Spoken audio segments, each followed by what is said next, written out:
And what I'm trying to drive home ultimately, both for the would-be litigators out there and for the plaintiffs' lawyers out there and for their apologists and enablers, they feel like they're going after Allstate.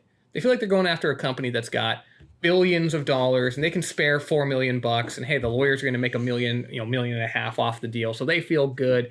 Oh, we're protecting consumers. Boom. No, you're not. The conduct is still happening, right?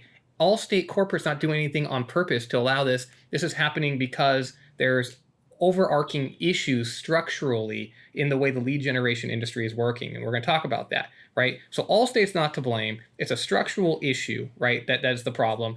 The bad guys, the litigators, the plaintiffs' lawyers, who I think of as largely the bad guys in this narrative, they think it's a victimless crime what they're doing, bringing this case that really doesn't help anybody. They're just stripping a big company like Allstate out of 5 million bucks. But what they're forgetting is that, dude, you were in the middle of this thing, right? And even though you did nothing wrong from a moral perspective, this cost you $2.5 million out of your company. I'm a small business owner, man. Trust me. You hit me for $2.5 million. I am limping. I'm eating, Wonder Bread.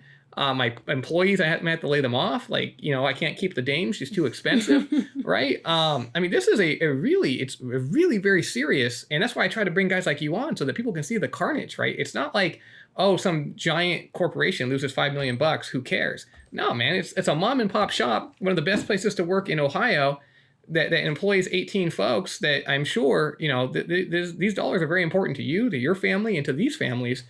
And for what? For what? Because the guy claimed that he revoked his consent to a different party. It's, to me, it's nuts, man. It's absolutely nuts.